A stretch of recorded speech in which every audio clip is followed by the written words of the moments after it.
Welcome to Shambhavi Spectrum and the new series that we've started, Insights from Freelancers IFF.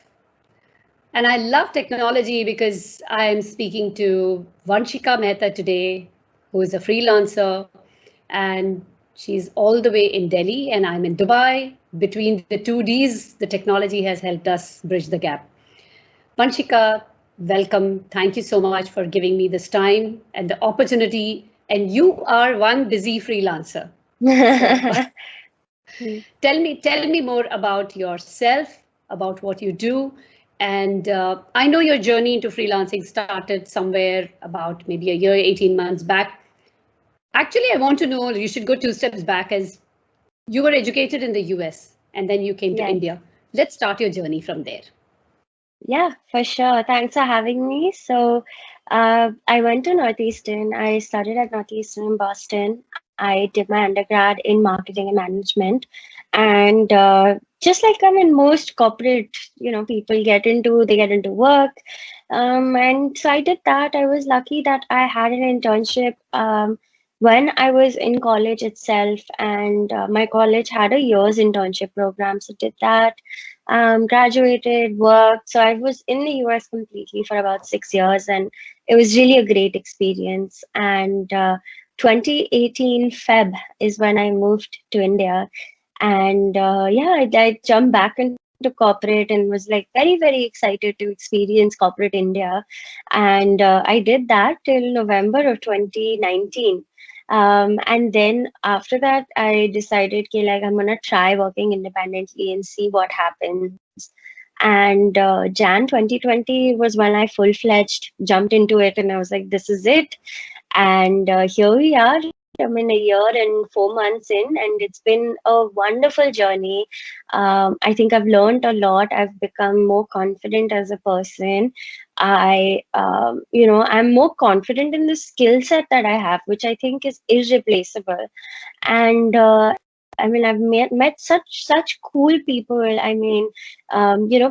Cool in the sense, like, so many people with so many different perspectives, and so many people pursuing their own dreams and their own ambitions in whatever they want to do, by being an independent consultant or a creator or a freelancer or whatever term you want to call it. And it's really interesting to see people move out of like corporate walls and kind of break through and make something of their own. I would definitely say that it's something that everyone should do once.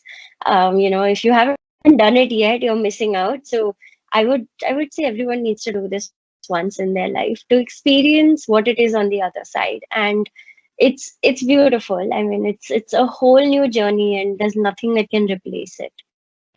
So between when we say leap of faith, that is exactly what you did, which is leaped into the new arena. And what were the vibes before that when you left the corporate? I mean, I know people have aspirational companies, you want to work for them, and you have kind of, especially when you're an undergrad, you're meeting so many corporate, you're listening to people and you're interacting with them. And there are so many good things about corporate, which we know and which most people also choose to do. So what was that, that those factors which made you look into and take that leap, which helped you now become and speak so passionately about the freelancing part of it? And I will talk more about the freelancing bit also, but tell me more, what was that thing which was there one thing, or were there a couple of things which made you feel that you should be on your own? Yeah, so honestly, what you said is so true. I was having this conversation with someone yesterday, and I told them the same thing, that like you can't just jump freelance from your undergrad or your postgrad. You need to work in corporate. That is just undeniable. Like, you have to do it because the things you learn, the skills you'll pick up, the kind of people you'll meet, they really open up your perspective. And I would say, especially, I don't know about too many different kinds of fields per se, or professions. But in marketing and branding and brand specifically, you generally start out as a generalist. And it takes a lot of time to specialize into one category and kind of be there and really go for it. Whereas I think the reason that I shifted and the biggest reason that I did was because I was like, I realized it was time for me to specialize into something and be known for one or two or three things.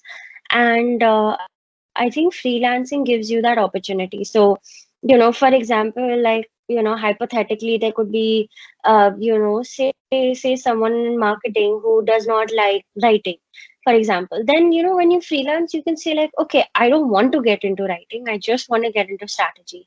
So freelance allows you to pick up on what you're good at and do more of what you're good at, which I think then works as a self-gratifying or a self-fulfilling kind of a cycle or a endless cycle, I would say. Because when you really do what you love and when you do what you're passionate about, I don't think it's work anymore. Like, I don't wake up thinking like, oh my God, I need to work. Like, I'm always like, oh my God, this is so cool. Like, I need to do this brand's positioning. I need to do this social media. I need to do this. I need to do that. And it's always like things that you're passionate about because you yourself pick those projects. So I think, yeah, the two things is one, which is the ability to specialize much quicker than you would in corporate. And the second is that like work doesn't seem like work anymore. It's a lot more fun, I guess. Right. Tell me this, you use the word that you can call yourself a freelancer or an independent person or a consultant. Is there any standard which one should maintain or any level of achievement before you can actually call yourself as a consultant? I mean, is there more dignity on that, or should freelancing also be equally considered as a dignified profession? I mean, even is it even considered as a profession? Do you have an option anywhere where it says freelancer so you can tick that? What is your opinion on that? I mean, I personally feel that there is no right or wrong. There is no guidebook that says you must use this terminology and that. At the end of the day, it's all jargon. But what I personally feel, I mean, this is my opinion and mine only. I feel freelancing, if you use that word, and freelancer, I feel it's much more driven towards executing. But when you say you are a consultant or an independent consultant like I do, I think it's more geared towards strategy. So honestly, a lot of my projects are not executing anything. My projects are mainly like, need to start out a new social media page. What should we do? What is the strategy? Or designing a website. What is the brand language we should use? So a lot of my work is strategy based and more higher level stuff, I would think. So I mean, again, there's no right or wrong. At the end of the day, we are all freelancers. So the bigger circle is freelancer, smaller into that, I guess, is gig working, and then right into that in the middle, I think, is consultancy. So it's my opinion. I mean, I So don't we've know just if there's a managed to right or create wrong. a new model in this conversation, Vanshika. Yeah, I mean, I Thank think you. that's what it is. I think, yeah, I So mean, I because you think you, can also be freelancing and have a full-time job. Like, yes. there are people that do freelancing to earn more income, right? So overall, we're all the same. And then gig working is like, okay, I've quit my job, now I'm freelancing. And then the consultant is like, okay, I've quit my job and now I want to do strategy and don't want to do execution. But that's just my perspective. I could be Right. completely No, it's wrong. absolutely fine. And which is what we are here to discuss and get some insights from you on what you think freelancing is all about. And Yeah. I want to ask you a question because this, as a person, maybe from a previous generation, bothers me a lot. That in our times, holidays meant holidays. You would just enjoy and you would just do things. Maybe you would travel, you would read a lot. And there was, I will not say we were wasting time, but there was a lot of self-reflection and self-development. Whereas now, when you look at it from grade 7, 8, 9, children are all into internships. And now, when you tell me that as an undergraduate, it is a 1 year long internship, what value does internship really hold, or are we pushing people to grow up too fast? To face the um, reality. What is your opinion yeah. on that? Yeah, I mean, I would think an internship is only valuable when you are able to do a couple of things in the workplace, right? I don't think teenagers should be put into the workplace. That's not an environment for them. You need to be a little bit of an adult and you need to be mature to be able to survive and thrive in a workplace. So, I mean, I would honestly say there's no rush to do an internship and just fill up your resume with like done 20 internships by the age of 26. Like, that doesn't make sense. Enjoy life as you have it, and there's plenty of life ahead to work, and trust me, you will be working like until you retire. So don't rush into it. I mean, there is definite value in the fact that you figure out if this job is for you or not, but I would say sometimes it's a little too late also, right? Like, internships are just to solidify what you already believe and think. An internship, because if you do it in college, right, in year 3, 4, whatever year you do it in, towards the end of when you're graduating, by then you've already made the major choices of your life, right? You can't suddenly be like, oh, I did an internship and I didn't like chemical engineering, like I want to become an accountant. Like, that is virtually impossible. So I think it just solidifies what you already think, and it just kind of gives you a perspective of like what the workplace looks like and what your kind of responsibilities would be. So, I mean, definitely, I would suggest everyone to do a few or a couple or even one. I mean, there's no number that is fixed, but it'll really help you to decide what kind of workplace you fit in. Is this profession for you? Are you enjoying what you are doing? And so many other questions get answered because of an internship. And I mean, if you need to course correct, I mean, hopefully your internship is not too late. And if you can course correct, then yeah, definitely go for it. There's no right way to graduate, or there's no right way to do things for a lot of things in life. So you just have to figure it out. Right. So thank you very much for that. And because this was something which I wanted to ask you, and especially since you pointed it out as well. Uh, Tell me more about freelancers. Should they be industry specific or should they be just kind of generic? I know you told me that you're moving more towards some industries which you want to work with, and that was one of the reasons why you moved into freelancing. So what do you think that majorly what do people do, or what is good for them and why?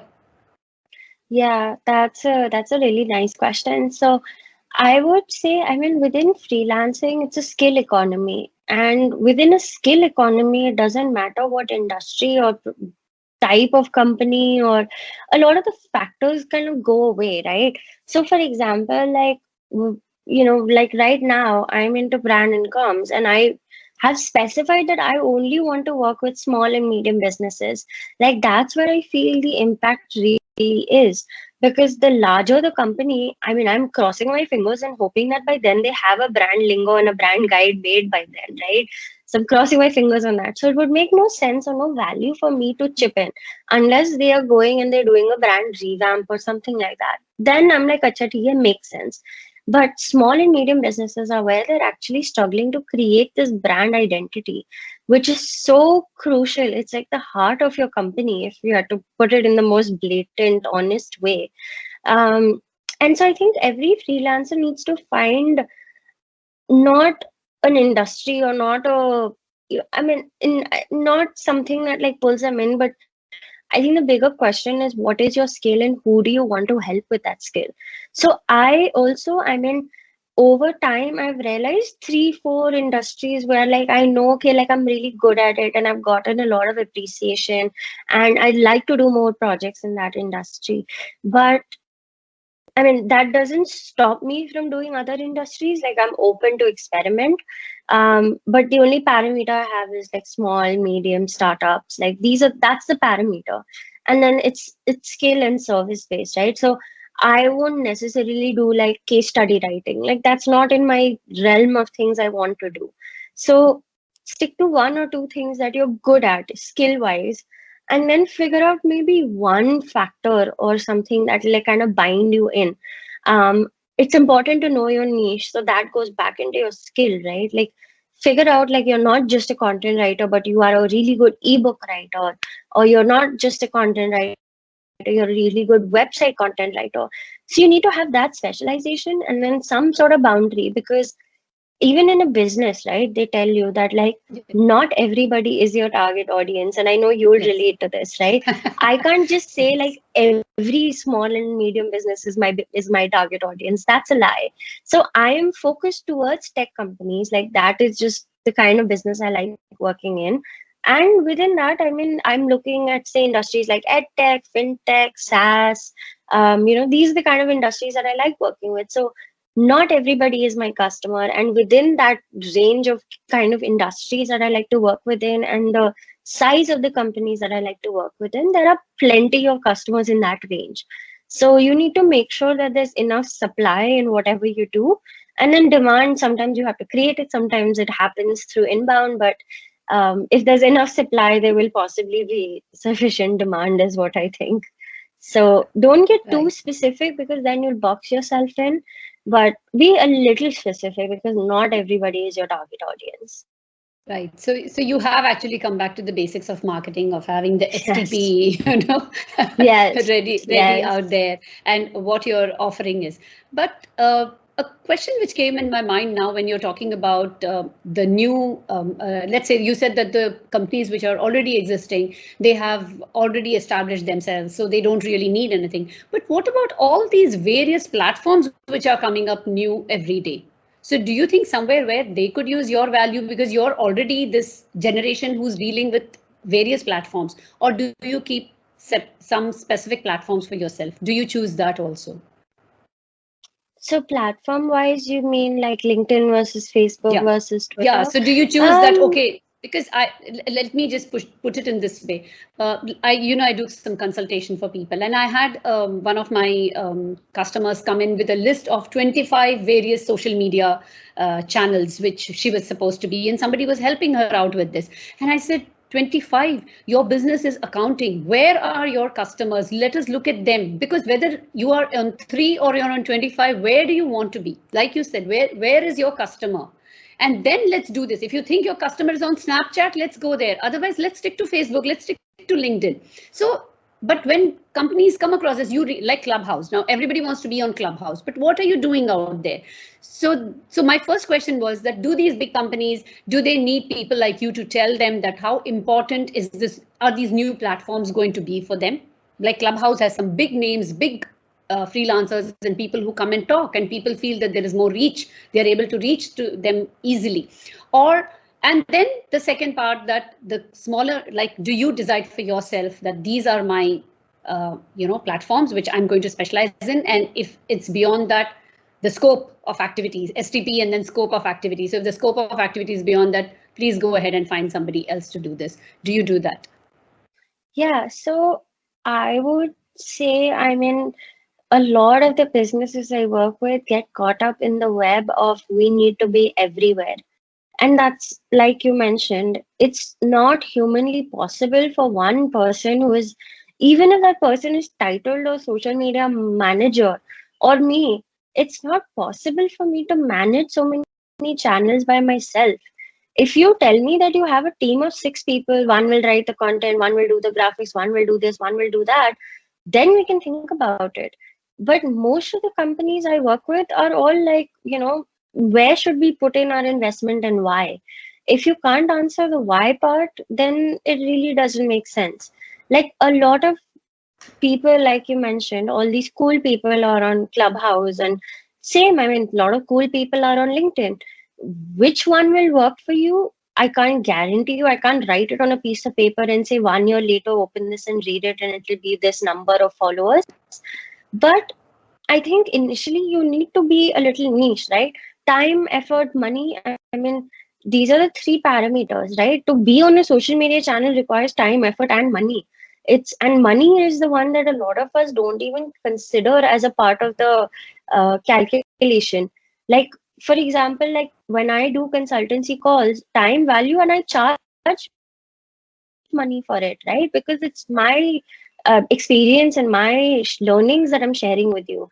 But again, you're doing it on Clubhouse. At the end of the day, like you'll have all these people listening to you, right? Which is great. But again, how many of these are customers that are going to convert? If the answer is zero, then it's time value money, and it's a diagram you have to draw for yourself. It's like a triangle, I guess, or put it on an XY axis or whatever you want to do. But if it's not making sense for you, then don't just do it because other people are doing it. And I would honestly think the fewer platforms you're on, the higher the quality of the work you'll put out. So, I mean, and a lot of times, like, Facebook is not what it used to be 5, 10 years ago, right? So, for example, like don't even use Facebook anymore. I scroll and I skim through Twitter and I read on LinkedIn and I kind of interact on Instagram. So my behavior might not be what everybody is doing, but it's a representative of what behavior is on what channel and where your customer is. So I think it all just comes down to not overburdening yourself, understanding where you need to be, why you need to be there, and then having a very solid plan to be there, because doing it and leaving it is as bad as like not even starting. Like you need to do it consistently for like a year to be able to be like, okay, we really tried. If you're trying for 2 months and being like, oh, followers nahi badh rahe, then that's the wrong approach to it. So I think a lot of these things need to be clarified to customers and clients and prospects, because it's become so overwhelming, and it's become so hard for brands to feel like there's a FOMO. Okay, like, oh my God, we're not on Clubhouse. So then my question would be like, okay, you're not on Clubhouse, but if we start, do you know you'll find your customers? How are you going to market the event? How are you going to build authority? Blah, blah, blah. So I'll have all of these questions ready for you. And if you can answer them for me, or if we can answer them together for it. But I'm a very logic driven person, and I'm like, if you can't logic it out, then it doesn't make sense to do this thing. Right. So the next thing which I want to ask you about is entrepreneurs. It's a lonely world. This is well-known fact. Yeah, you don't have that kind of corporate support which you have for anything. So when it comes to freelancers, how is it a lonely world, or do you have a whole group of freelancers who are there to support you on your highs, lows, who you can share your ideas with, brainstorm with? Do you have a support system like that? What is it like to be a freelancer? Yeah, I mean, absolutely. I think there are a lot of freelancers who like supporting other freelancers. And I mean, at the end of the day, we're all in it together, because whether you're making 20 lakhs a month or you're making two, like we all started at the same point, which is point zero. In careers, it's very obvious to kind of be a little like, oh, this person's not in the C-suite or something, and like, oh, this person like would feel like an outcast. Other things on the ground level, there's a lot of inherent trust and a lot of inherent respect for each one of us, because all of us started at ground zero. It's not all of a sudden that we started making 20 lakhs a month. It happened through progress and a process. So I think, I mean, a lot of us are willing to open up, share, talk, exchange views. I mean, there's a lot of communities out there, and I think the benefit of doing it is very, very large. So I would say the first thing you should do before you start freelancing is to talk to 10 people who are doing it already, and ask them the right questions. Like, is this for me? How do I do it? How did you begin? What are your prices? What kind of stuff do you do? Ask the right questions.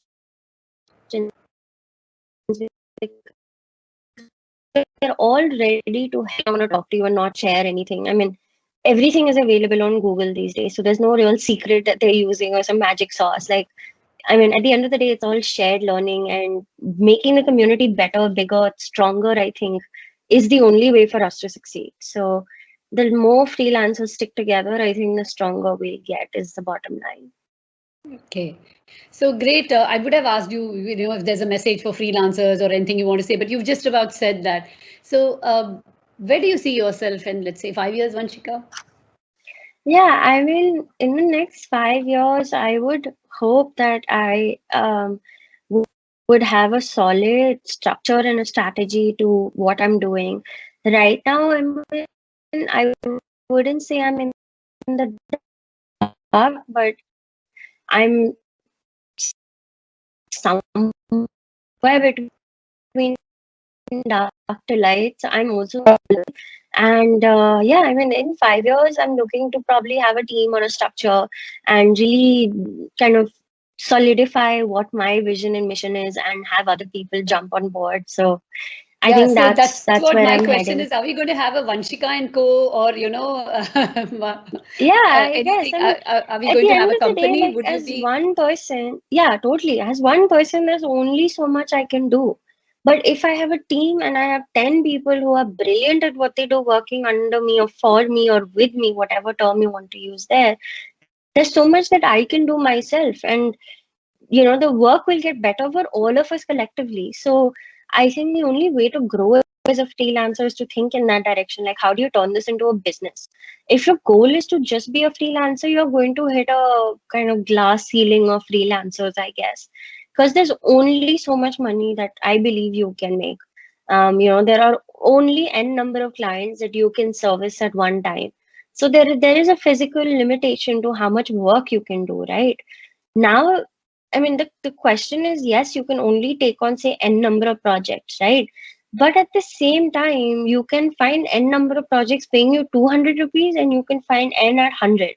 But I mean, the more the better. Like, you say, okay, cool, like 200 is great. But after a point, you'll hit a wall because clients will be like, oh, can you also do graphics? Oh, can you also help me with this?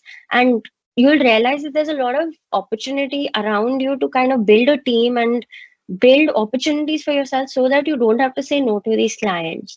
So, I mean, I'm going to stay within brand and comms, is what I'm perceiving it. And also then have, like, say, visual designers on board, UI, UX designers, some graphics people, maybe some really good storytellers. So, for example, like, I'm not familiar with like newspaper advertising and TV advertising. So maybe find somebody who can do that. So thinking more strategically of like, how do you grow this thing and all of us together get to do better work is the direction we all need to head in. Right. And so that also makes you into a full service kind of a, one-stop shop where people can come to you and then they have And everything else yeah, sorted. and that's what customers want. They don't want to reach out to 10 different people for 10 different things. So that's what you'll hit a wall. Like, at some point you'll realize there's only so much you can earn. And I luckily haven't reached that wall yet, but I perceive it to happen in the next year or so, maybe. So Great. it's all about thinking bigger and better. Yeah, I mean, Yeah, that's, that's I think, the progress. only So way that's up. great. Yeah, that's progress. So I would definitely wish you all the best on that. Thanks. Is there any one mantra or anything which, always keeps you, like when you get up in the morning or when you're feeling good about yourself, or something which kind of helps you get through the day, good, bad, better, whatever? Is there Yeah, any one I mantra think, like that? I mean, my mom used to always tell me, like, believe in your dreams and, make them happen. Dreams are dreams, and dreams are not always unachievable or unrealistic, right? Hopefully, you're dreaming in the right parameters, but make those things happen. You will surprise yourself and you'll be so proud of yourself. So, like, whenever I'm feeling up or down, I keep telling myself, like, believe in the dream, like, believe in what you're doing matters. Believe that, the dream of, say, maybe an agency is possible, it's doable. You find a way, and it really, stuck around through the years. So we'll hopefully have this discussion another time and continue where when you are a full agency, possibly Vanshika, and may Love it it. be earlier than later. And thank you so much for giving me so much time and joining me in this series of insights from freelancers. I hope that it reaches out more freelancers, more people get inspired to become one, more people reach out to you on LinkedIn and any other platforms that you would like them to follow. We'll put the connect in the description box. I will be adding all your whatever you want me to add and whatever your achievements and Yes. accolades which you think. Firstly, Thank you so much for being here with thank me, you. and it's been a pleasure. And Same. I'll meet you again offline. Thank you so Sure. much. Sure. Thanks. Bye.